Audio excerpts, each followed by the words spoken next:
Would you believe me if I said the biggest mystery of the A-Team was never resolved on screen? No, they were the hero every single week. After the director shouted cut, though, things really heated up. The actors took off, myths collided, bonds were severed, and lives were altered irrevocably. Who or what was behind it? Ego, sabotage, or something unexpected? Keep your seatbelts on because the events transpiring behind the scenes of the A-Team are more explosive than anything that ever came out of that infamous black van. Uncover the truth behind the A-Team performers' departures, changing roles from heroes to those held captive. The A-Team was one of the most iconic shows of the neon-lit haze. That was the 1980s television era. Not a single nuance was there. Car chases, grenade explosions, and one-liners that resounded in playgrounds and business break rooms alike made up this weekly adrenaline rush. Millions of people watched every Tuesday night to find out if Hannibal Smith's scheme was successful. Given that BA, I wonder if Baracus would ever board an aeroplane and if we can fix all of humanity's ills with some duct tape, torches, and some attitude. In its day, the A-Team was much more than that. It dominated popular culture, was a marketing powerhouse, and caused a sensation. However, an unsettling reality was concealed by the show's inexorable ascent. Something considerably messier than the Army Colonel or the villain of the week was about to collide with the cast members, those great men and women. They were crashing head-on into one another. The A-Team seemed like a family on TV. Their off-screen egos, grievances, and aspirations were a ticking time bomb. Their meteoric rise from struggling performers to legendary TV stars was the stuff of dreams. What began as a bond of brotherhood, however, started to fall apart. Putting together the A-Team was a display of hubris in front of an audience of millions. Stephen J. Cannell, the show's producer, envisioned it as a rule-breaker that would flip the script on tired TV cliches. It was an outlandish pitch for the show. 4 American veterans of the Vietnam War who were falsely accused are now living by their own code while they travel the country in a black van. Although the network suits had their doubts, Cannell was unstoppable. As soon as NBC gave its final approval, the search for the perfect action cast began. The talented actors weren't handed to us by chance. A struggle ensued. Colonel John Hannibal Smith, the film's brilliant tactician, was played by Hollywood icon George Peppard. With his silver hair and mischievous smile, he instilled confidence in the crew. The team's con artist and Templeton faceman Peck, played by Dirk Benedict, is known for his silky talking. Dwight Schultz's wild, frantic energy helped him win the job of the unpredictable pilot, howling Mad Murdoch, beating out more conventional candidates. After that, there was Mr. T. Made a unique impression on television. Lawrence Turo was his given name, but everyone knew him as B. John Baracus. Words like muscle, attitude, gold chains, and mohawk entered the vernacular. It was Mr. T who kept the A-Team going. His meteoric rise from sidekick to superstar and the subsequent chaos it spawned were both surprises to everyone. Everything happened in a flash during the A-Team's debut season. The show's popularity skyrocketed, the toys were a huge hit, and the performers were unexpectedly surrounded by fans at airports and shopping centers. There was a point when it seemed like the show was perfect. The mechanism of TV stardom is always at work, so even that initial burst of triumph wasn't without its price. Timetables became relentless. The requests never ended. The scripts were delivered thereafter. The stars neglected their families in favor of their makeup chairs and touring trailers. As the authors aimed to surpass themselves with every episode, the stunts became increasingly risky. Unfortunately, the pressure was completely ignored. The show's unofficial boss was George Peppard, a consummate professional. He made it clear to everyone that he had been in Hollywood longer than any of his co-stars. When a scene didn't fit his vision, he would dispute with the filmmakers and ask for rewrites. The cast initially acknowledged and valued his expertise. After all, Peppard was a real movie star who had appeared on-screen with Audrey Hepburn. The younger players chafed under his guidance, nevertheless, and adulation turned to contempt. Mr. T's rapid ascent was the real beginning of the problems. He was adored by audiences. Mohawks were the style of hairstyle for children, and they sported gold chains. One of our nation's catchphrases, "I feel sorry for the fool," caught on. All of a sudden, you could see Mr. T's face on lunchboxes and cereal boxes. not to mention his very own animated series. Peppard saw the change in focus as an immediate danger, while he was ratings gold for NBC. Since Peppard felt he deserved to steal the show every time, and since the network wouldn't budge from assigning Mr. T the power struggle that additional screen time sparked will never entirely resolve, regardless of the season. The longer it went on, the more obvious these tensions were.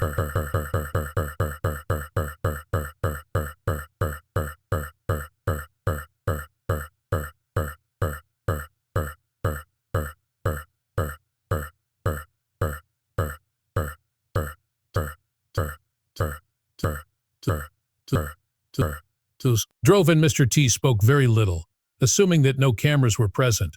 Former Face actor Dirk Benedict characterized the set as he felt torn between two factions. Found Peppard's former school discipline inspiring, and I relished Mr. T's erratic antics, added to each and every scenario. Even though Dwight Schultz did his best to lighten the atmosphere with impersonation and jokes, the feeling that the program was falling apart was becoming increasingly apparent.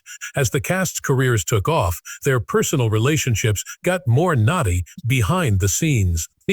For product launches, interviews, and publicity tours, Mr. T was whisked away. In his insatiable need for attention, Peppard insisted on having his own plots bolstered, from time to time rewriting lines of dialogue to give Hannibal the final say. On the other hand, Dirk Benedict saw the charisma of his character used for ratings purposes, but he believed that his character was too frequently used as a comic relief. Scripts that offered Benedict's character little room to develop irritated him. According to what he said afterwards, the writers in Season 3 stopped caring about the ensemble and started writing for the sake of toy sales. Affluence exacerbated all problems. The actor's salary didn't necessarily correspond to the show's success, though. Peppard and Mr. T swiftly renegotiated for increased compensation, sparking envy and rumors of partiality among the remaining cast members. The news that Mr. T was receiving a higher salary than Peppard caused him to lose it. There were yelling confrontations and threats to leave the set in the Peppard trailer, according to reports. Despite NBC's best efforts to mend fences by promising bonuses and other inducements, tensions remained high. There were private battles going on behind the surface. An archetype, Mr. T was always more than that. Maintaining his public image was exhausting for him since he was a brand. He fought exhaustion, nervousness, and the need to be constantly available. The studio chose to keep quiet about his hospitalization for tiredness so as not to alarm sponsors. Meanwhile, Benedict was concerned about falling into a stereotype. Dwight Schultz, meantime, had trouble sleeping because he couldn't shake Murdoch's mania. By Season 4, the A-Team's weaknesses were staring back at them from every angle. More formulaic culottes emerged. Even if they didn't know what it was, viewers could feel the suspense. Star guests came and departed. A fraternity put to the test by fire, the drama's central theme was beginning to show signs of strain. Actors allegedly refused to perform in the same sequences, missed rehearsals, and were involved in an internal feud, all of which the media reported. The ratings persisted, though, and the studio was hell-bent on keeping the show on air. The last strike followed. NBC aimed to update the show for a younger audience. The executive's goal in introducing new characters was to appeal to a younger demographic and satisfy the advertising. Edie Velez plays the role of Frankie Dishpan Man Santana, an explosive specialist and technician, while Robert Vaughn takes on the role of the enigmatic General Hunt Stockwell. Nothing ever felt quite right chemistry-wise. Many longtime viewers were unhappy with the alterations, and members of the original cast could see it coming. Embarkations on individual journeys commenced. Some actors were gently removed, given new plots, or sent on missions they would never come back from. While some discreetly departed, others refused to sign new contracts as their passion for the initiative faded. The once invincible squad started to crumble right in front of everyone's eyes. There was more turmoil in the locker room than on the pitch during the A-Team's tragic and unexpected collapse. Why did the cohesive cast disintegrate so rapidly? Whose fault was it? Bad luck, fame, money, or ego? A perfect storm of ambition, poor management, and the weight of expectation ultimately brought it all to a head. Those who created something truly remarkable with the A-Team also bore the brunt of its indelible impact on television. Once they got out of that van together, the legends would never be the same. Still, the A-Team is unbeatable in the eyes of millions of supporters. The unbeatable squad myth lives on, the theme tune motivates you, and replays are everywhere. However, the true plot was unfolding behind the scenes, unnoticed by everyone. This included explosions, jokes, and successful plot twists. What is the team's primary objective? Getting by one another, floated away in the haze. Despite the show's premise, a group of 4 fugitives pitted against the world, the A-Team fell apart due to the harsh realities of Hollywood. Before the cameras stopped filming, there was planned mayhem on screen, but what most spectators didn't know was that the real mayhem happened thereafter. The storm clouds had already begun to gather, and each cast member had reached their breaking point by the time seasons 2 and 3 became television gold. A total of 4, for reasons that are more involved than any story surprise that NBC could come up with. A fact that is nearly universal in Hollywood was at the core of the revelation. Read it. Bigger shows tend to bring out more conceited individuals. The front lines were drawn early for George Peppard. He had joined the A-Team anticipating a prominent role, artistic freedom, and the esteem accrued through the years. But TV is more of a game for the younger generation. Before long, fans were rooting for an entirely other type of celebrity. Not only did Mr. T alter the show's tone, he also revolutionized the television industry. The A-Team went from being Peppard's traditional combat story to a platform for oversized personalities with each appearance on chat shows and product deal. The animosity between Peppard and Mr. T intensified with every episode that went by. Outside looking in, Hannibal and B.A. collaborated, eliminating criminals while evading the military police. Off camera, Peppard was irritated by Mr. T's sudden fame. He was angry because NBC thought Mr. T was the show's secret weapon, and Peppard's belief that he should be the only leader was well known. On occasion, Peppard would not communicate with Mr. T directly, preferring instead to employ a third party to transmit messages. The directors had to play the role of kindergarten teacher on multiple occasions with 2 adult men who couldn't look at each other without getting furious. The producers mastered the art of negotiating in their desperate attempt to retain the crew intact. There were rewrites of lines and schedules, and entire sequences were filmed twice when necessary. To keep things low-key, once with Peppard and once with Mr. T, however, the cracks deepened. People started yelling over even innocuous discussions on scripts. The set was engulfed in rumors. Reports from within the team indicate that wagers were placed on whether the icy-faced Peppard or the fearless Mr. T would explode first. Years later, there is still no consensus on who was more right, but everyone can agree that it was a real drain. Despite his seamless acting on screen, Dirk Benedict ended up in the middle of a controversy. Even he couldn't escape the mounting pressure, yet he showed up every day ready to lighten the mood of the production. He was to play the role of the team's jovial schemer, ready with a grin or a cunning ruse, according to the plan. Screenplays revolved around Peppard's demands and Mr. T's catchphrases, but Benedict often felt invisible. Sometimes Benedict would provide suggestions for his character's development, but they would be dismissed. He did eventually come clean about the pros and cons of the show's meteoric rise to fame. Although he was able to keep his job, he felt trapped in a position that was never truly his. However, the focus was not solely on the issue of screen time allocation. Despite the violence and mayhem, the A-Team was really just a family of actors dealing with the pressures of stardom. The strain was especially heavy on Mr. T.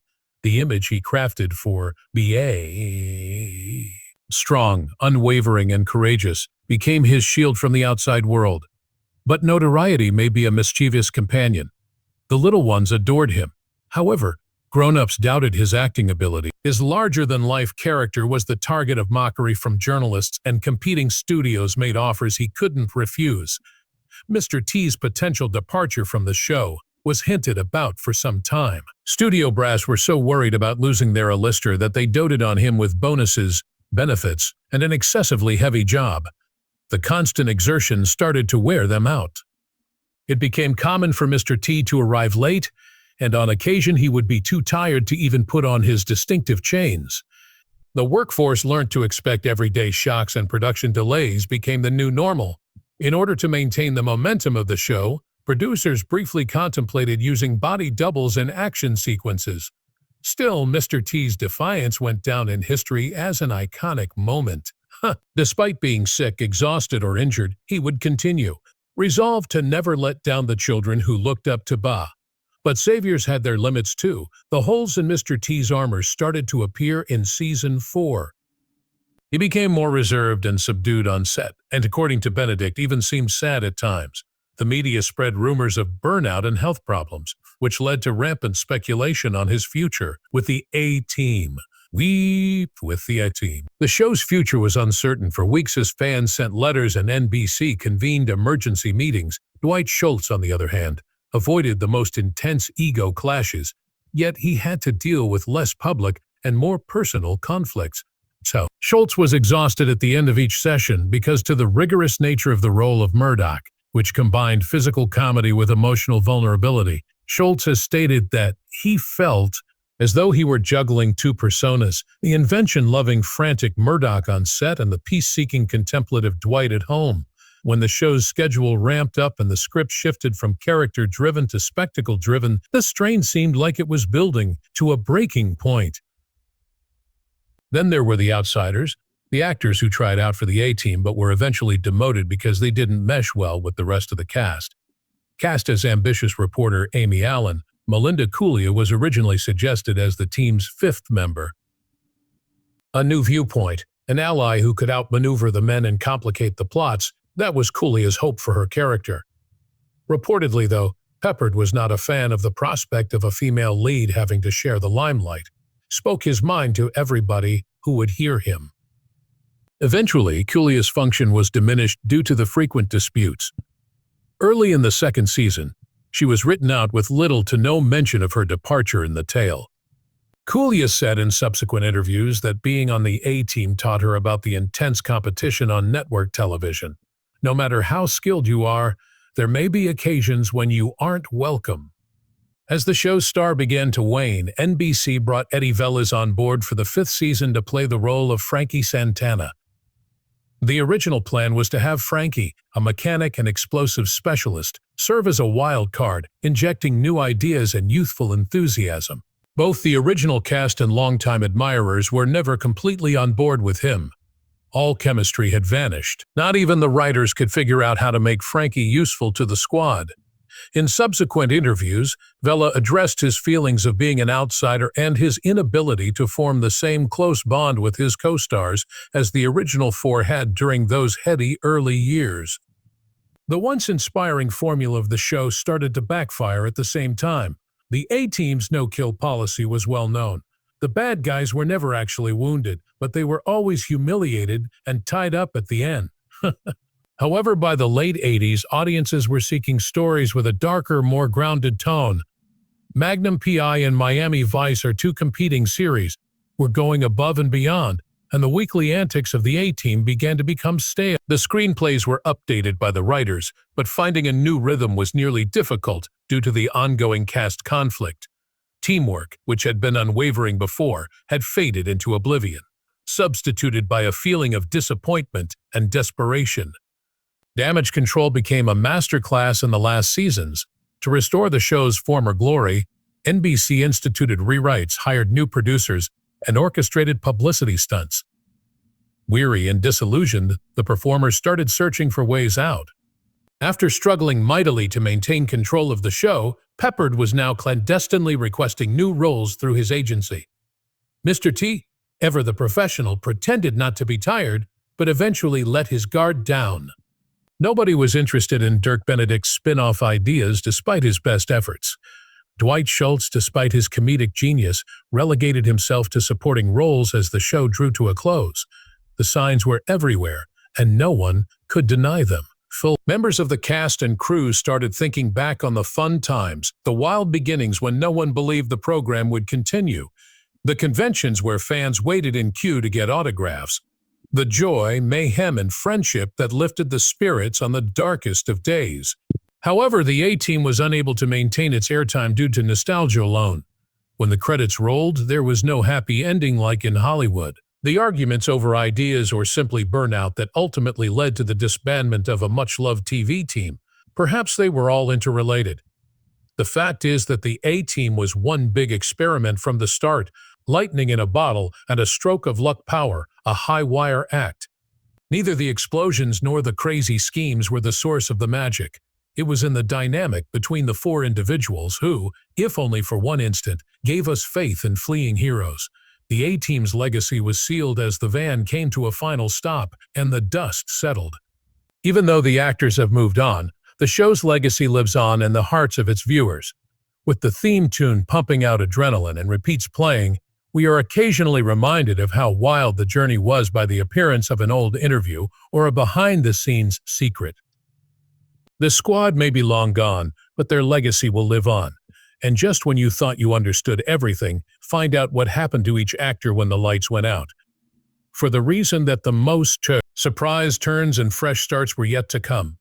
Then, following the vehicle, more than just the closing credits of a successful television series rolled when the lights went out on the A-Team. Millions of people were enthralled by the era that was coming to a close. Fans will never forget the fantastical vision of four outlaw heroes speeding across the United States in a dark van. There would be no more pyrotechnics to hide flaws or group protection for the actors in life after the A-Team. They would have to face reality on their own. At this point, their stories became more captivating, and for some more poignant than what could be conveyed in any episode. George ejaculated. He had previously held the screen as Hannibal in suffocating quiet, following the A-Team. He had been a brilliant strategist and doer of plans for quite some time. Aside from his charisma and stature, he had a hard time finding assignments that were up to par once filming ended. His former admirers in Hollywood now viewed him as a formidable obstacle. So, he returned to the world of film and television, making cameo appearances in both feature films and made-for-TV movies, but none of them were as iconic as Hannibal. He bore the honor and the burden of the A-Team's legacy to his dying day. Pippard's health started to deteriorate after the show ended. His death in 1994 left a lasting impression as one of the iconic leaders of television, revered for his resoluteness on set as well as his complex and occasionally contentious legacy. Dirk Benedict's path after leaving the A-Team was non-linear. He had been the team's charming con artist under the alias Face, ready with a smile and a new persona at the ready. Dirk went in unexpected directions off-screen after that. The notable performance in the original Battlestar Galactica reboot, he went back to his sci-fi roots and brought all the beloved self-aware humor that Face was known for. Like Pippard, Dirk discovered that there were pros and cons to being a member of a legendary squad. He published autobiographies that revealed an unusual candor regarding the ups and downs of fame, and he became a fixture at comic conventions. Sabotage. In the back of the vehicle, he played the role of the dashing man. Despite the comedic timing, there was always an undercurrent of reality, an acknowledgement that being famous can make it more difficult to start anew. The post-Murdoch era was one of innovation for Dwight Schultz. Dwight was the A-Team member who fit the bill for adapting to new situations the best. He transitioned from live-action television to a phenomenally successful career in voice acting, bringing the same unpredictable nature that characterized Murdoch into a new era. If you've watched cartoons or played video games in the previous 2 decades, you've probably heard Schultz's voice, sometimes frightening, sometimes humorous, always unforgettably enthusiastic. Guest appearances on Star Trek, The Next Generation, and other shows showcased Schultz's witty banter and sharp mind. Schultz discovered a different type of success, a reliable and esteemed presence in the entertainment sector, apart from the van, even though he never again achieved the superstardom of his 18 days, and insanity. After the A-Team, Mr. T's narrative shows how he bounced back and became someone new. The guy behind the immortal statement, "I pity the fool," had his greatest struggles away from the camera. He stepped away from the limelight after the series ended to battle cancer, transforming a potentially tragic situation into a different type of triumph. Now, he travels the world inspiring others,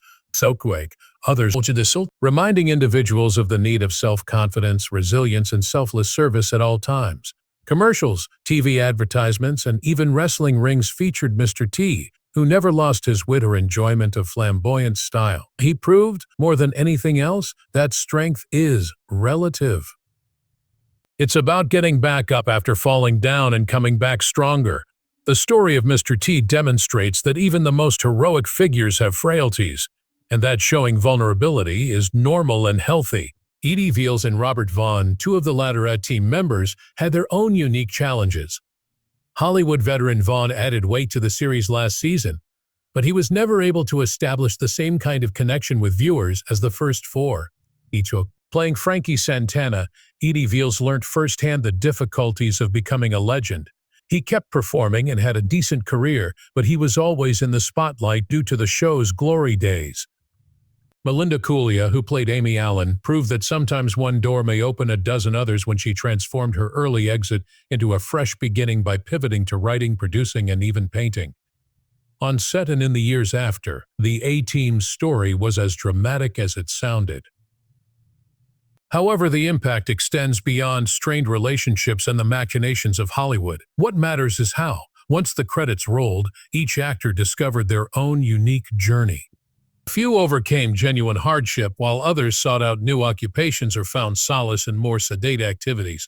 Even after the program stopped, fans would gather at conventions to reminisce, swap memories, and even dress as their beloved characters. Aside from reminiscence, the fact that every member of the ensemble left a mark on those incredible, unlikely escapades was what kept the myth alive. Even more intriguing are the turns that occurred once the limelight was no longer shone. As an example, consider Dirk Benedict. Because of his bold statements on the entertainment industry, he became a news headline, also mocking remakes and reboots in a lighthearted way. Despite his criticism of the practice of recasting famous parts, he never shied away from praising the original cast's brilliance. Simultaneously, Dwight Schultz became an unexpected internet hero as he began revealing stories from behind the scenes and even voiced characters in podcasts and animated shows.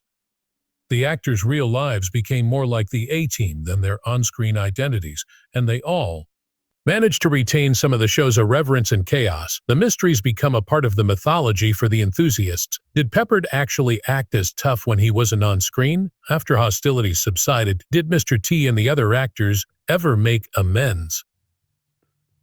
Did anybody ever had a hidden friendship, feud, or hilarious event that was never published in the tabloids? A few lines were offered by each actor in interviews.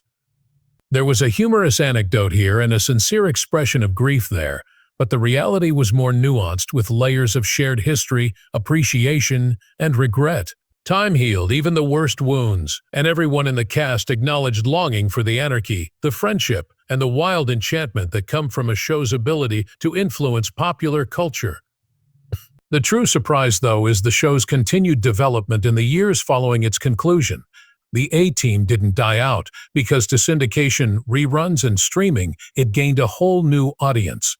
Even younger viewers who missed the first season can't get enough of the wacky antics and end up adoring the same witty crew. Memories of the black van, the theme tune, and those seemingly impossible ideas that nonetheless come to fruition have lingered on for decades.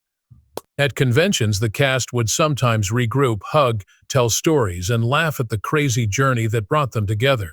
The tale of these players' departures from the A-Team is about more than simply departures and drama, though. It's a story about overcoming adversity and coming out on top, as well as the unbreakable friendship that creates between survivors. The path that each celebrity took was full of unexpected turns, some tragic, some comical, and always their own. The A-Team may have departed from television, but their legacy will endure in the hearts of all the fans who have maintained the show's legacy. In its day, the A-Team was much more than that, a bottle of lightning. Real people battled with adversity, camaraderie, and notoriety behind every wild scheme and automobile pursuit. Not only did they leave the set changed, but so did the audience. Which surprising turn in A-Team did you find most surprising? Leave your comments below and subscribe for more inside scoop from TV Wildest Legends if you enjoyed this sneak peek. The best part of the A-Team, as any fan can tell you, is the part you didn't see on TV.